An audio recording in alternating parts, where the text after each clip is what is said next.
Dangerous Hillary Clinton? In a new interview, one-time Hillary Clinton supporter, actress Susan Sarandon, envisions what a Hillary Clinton presidency would have looked like. Sarandon says this, in part, quote, "I did think she was very, very dangerous. We would still be fracking. We would be at war. It wouldn't be much smoother. Look what happened under Obama that we didn't notice." Joining me right now is Michelle Malkin, the host of Michelle Malkin Investigates on CRTV.com. Michelle, good to see you. Thanks so much for joining us.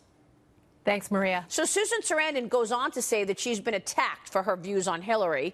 What are your thoughts on what's coming out now from Susan Sarandon on Hillary Clinton?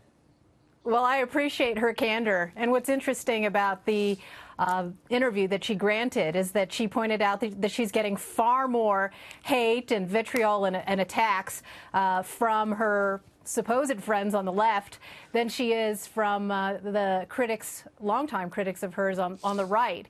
And one thing about Susan Sarandon I can say is that I respect her. I certainly don't agree with most of her policy positions, either foreign policy or domestic, but she has been consistent over the years about being a non-interventionist. And under Hillary Clinton, she would definitely not have gotten any movement or change or improvement from what she pays lip service to and what she believes ideologically.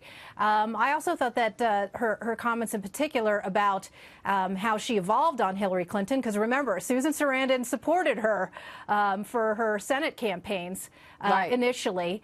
And then it basically saw her for what she was. And I think that sunlight is always the best disinfectant. And if you are a principled progressive, and yes, they do exist, then you're going to put your money where your mouth is, and you're going to put your vote where your mouth is. And Susan Sarandon was a Bernie Sanders supporter initially, and then cast her vote for Jill Stein, the Green Party candidate. And the criticism and the backlash and the blowback that she's getting from people on the left is from people who said that she threw away her vote. Right. And she firmly believes that her vote was not a protest vote.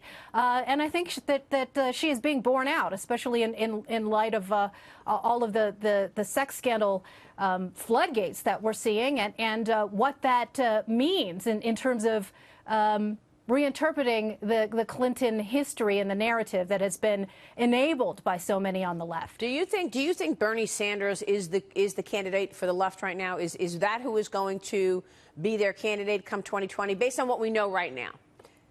Well, I suppose so. I think that much of the progressive left is looking at the field of these younger candidates, and they're not very satisfied. Whether you're looking at a Julian Castro from Texas or a billionaire who's trying to buy his way towards the nomination, someone like Tom Steyer. And so what choices do they have left? Right. I mean, it is astounding to me, Maria, to see a very geriatric field of Bernie Sanders on the one hand, or Maxine Waters, who has flabbergastingly been recasted as sort of the rock star, young, fresh voice of the far left. Yeah, that's their bench. And